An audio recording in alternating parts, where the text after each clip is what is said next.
By the late 1960s and early 1970s, you could feel the old order on America's highways starting to wobble. GM's Buffalo coaches, the PD 4107 and PD 4905, that once looked so modern, were aging fast.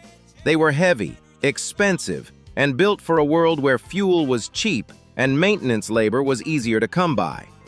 Greyhound knew it couldn't keep buying that formula forever. What it wanted next was a 40-foot, two-axle workhorse that could do the miles without eating the budget alive.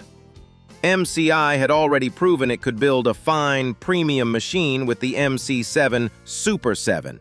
But that coach was a thoroughbred. 3 axles, tall stance, and more complexity than many operators really needed. Out in the real intercity market, priorities were shifting towards something tougher and simpler.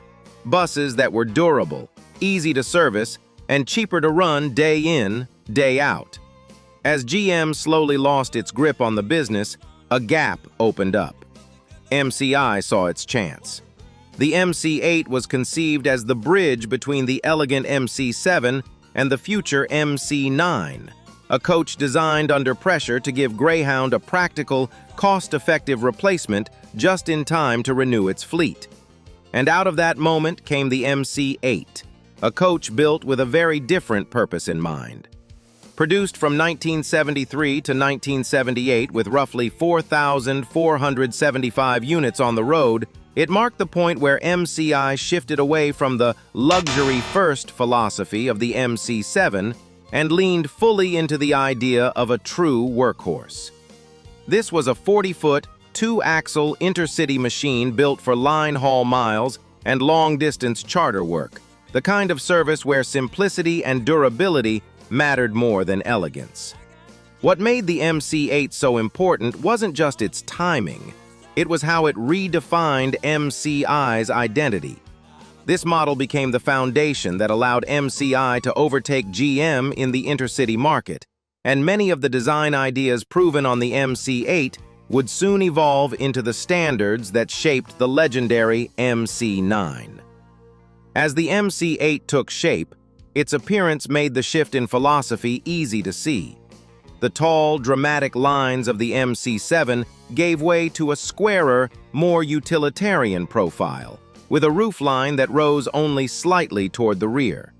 Nothing flashy, just a clean, purposeful look built for real work. Up front, the large two-piece windshield with its softly rounded corners became one of the coach's most recognizable signatures, especially in Greyhound service.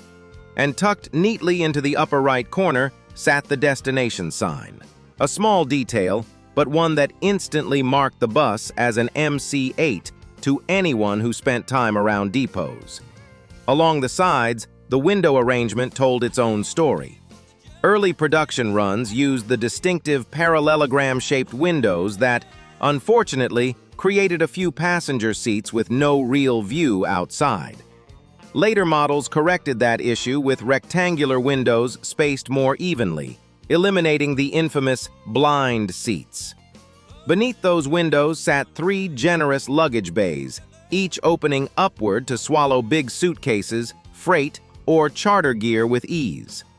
Classic dual headlights, simple marker lights, and an inward-folding front door completed the look. A practical, straightforward exterior that matched the MC-8's mission perfectly. That straightforward exterior sat on a structure built for punishment. The MC-8 used a steel semi-monocoque frame, a design that let the body and the underlying structure share the load. It wasn't glamorous, but it was tough.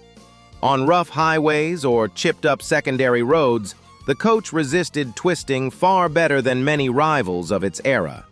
The trade-off, of course, was rust. Those steel panels, especially around the nose, could suffer badly in northern states where winter salt was part of daily life. For fleets that stayed in drier regions, though, the structure held up remarkably well. Ride quality took a noticeable step forward thanks to the air ride suspension system, a welcome improvement over the harsher feel of older Buffalo coaches. Full air brakes with strong boosters gave the MC-8 confident stopping power, even with a full load, and the big Detroit humming behind it. The high floor, a hallmark of long-haul coaches, left plenty of room underneath for mechanics to reach air lines, wiring runs, and suspension components without contorting themselves. Back at the rear, the engine bay was famously accessible. Doors swung wide, panels lifted easily, and daily checks were straightforward.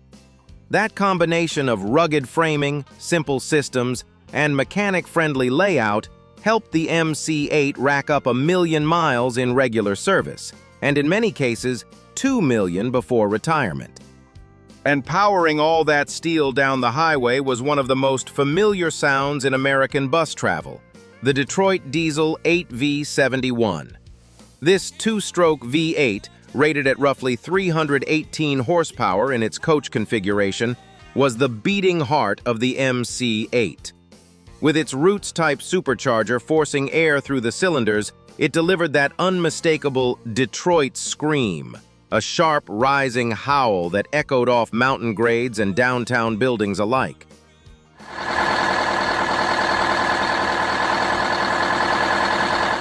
For drivers who spent years behind the wheel, that sound wasn't noise, it was part of the job.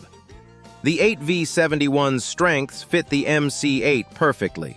It pulled well through the mid-range, it was mechanically straightforward, and nearly every shop in the country knew how to keep one alive. The trade-offs were predictable. Climbing long grades required steady RPM to stay in the power band, and fuel economy trailed the cleaner, more efficient four-stroke engines that would define the 1980s. Behind the engine, most early MC-8s ran the Spicer 4-speed manual, a transmission many old-school drivers could shift in their sleep. As time went on, the Allison HT740 automatic became the preferred setup, offering smoother operation and less strain on both driver and drivetrain. A number of MC-8s were later repowered with engines like the 6V92TA, Cummins L10, or even Caterpillar's 3208, but those were aftermarket conversions, not factory-standard builds.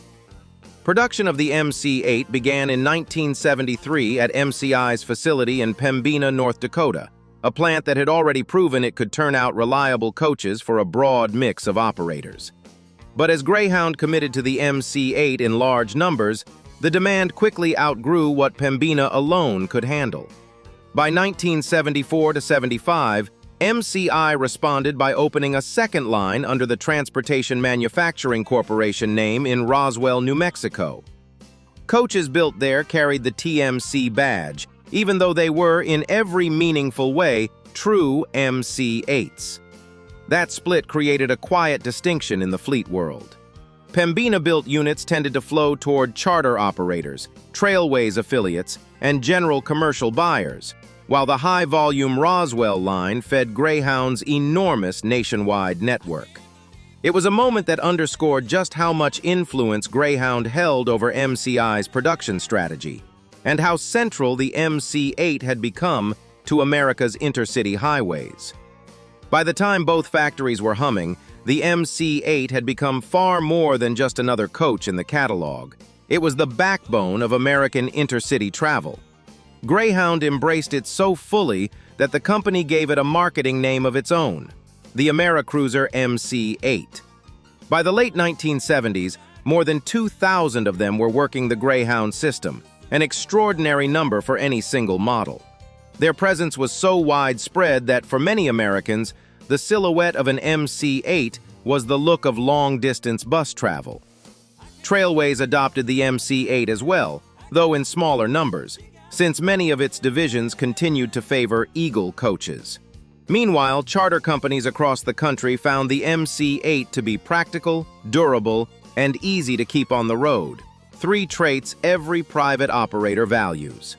The design proved adaptable enough that units were also exported to Canada, Australia, and parts of Latin America, where they handled everything from rugged long-haul routes to sightseeing service. In the end, the MC-8 didn't just fill a market need, it helped define the very image of the American intercity coach throughout the 1970s. The evolution that carried MCI from the MC-7 to the MC-9 runs straight through the heart of the MC-8. And you can see the logic of that progression when you look at the three coaches side by side. The MC-7, introduced earlier, was a striking machine, long, tall, and riding on 3 axles. It offered a panoramic roofline that gave passengers a beautiful view of the road ahead. But all that elegance came with a price. The extra axle, the added height, and the more intricate bodywork made it expensive to build, harder to service, and more than many operators truly needed for everyday line haul duty. The MC-8 answered those concerns with a simpler formula: 2 axles, a flatter profile, and a structure that was easier to maintain over hundreds of thousands of miles. It didn't have the dramatic stance of the MC-7, but it did have something more valuable: practicality. It was cheaper, tougher, and far better suited to the budgets of big fleets and small charter outfits alike. In many ways, it was the coach the market had been asking for. When the MC-9 arrived, it built directly on every lesson learned from the MC-8. Stainless steel components reduced corrosion, especially around the front end. The window layout was fully refined, finally eliminating the blind seat problem. Electrical systems and HVAC were upgraded, improving reliability and passenger comfort. All those incremental improvements added up to something bigger: a coach that became the undisputed king of coaches through the 1980s and into the 1990s. Without the MC-8 smoothing the path, the MC-9 could never have reached that crown. For the people who lived with these buses every day, the MC-8 left a set of impressions that still feel vivid decades later. Drivers often talk first about the sound, the sharp, rising howl of the 8V71 as it dug in on a long grade. That Detroit scream was a companion on every mountain run. Steering on the MC-8 had weight to it, heavier than the wide-body 102-inch coaches that came later, but not unpleasant once you settled into its rhythm. And at 40 feet long and 96 inches wide, it slipped into tight depots and downtown curbsides far more easily than the 45-foot giants of the 1990s.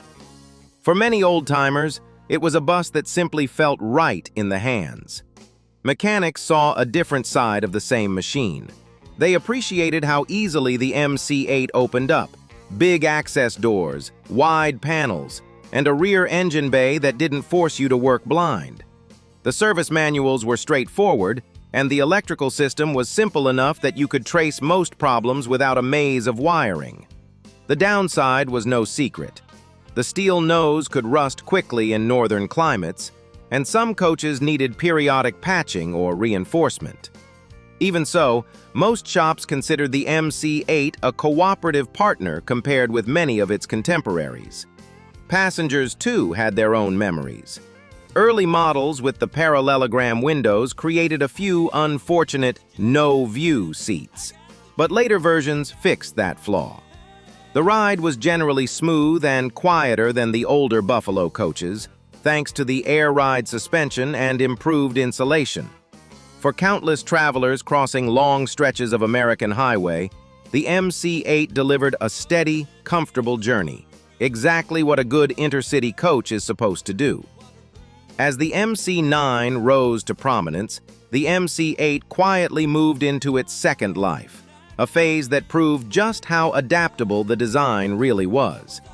Many units found new homes as church buses, school transportation for private academies, or workhorses for small tour companies.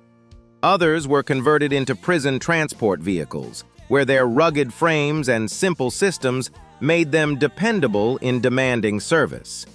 The RV conversion community embraced the MC-8 as well. Its strong structure, wide luggage bays, and easy engine access made it an ideal platform for custom motorhomes. A number of MC-8s have been preserved, including examples at the Greyhound Museum in Hibbing and in private collections across the United States and Australia. Among bus enthusiasts, the model is often considered the perfect entry-level classic coach, affordable, fixable, and supported by plenty of available parts. In the broader story of American transportation, the MC-8 is remembered as the coach that helped lift MCI into dominance and pave the way for the MC-9 and the 102-inch generation that followed. If you enjoyed this look back at a true highway workhorse, be sure to like, share your memories in the comments, and subscribe for more stories from the road.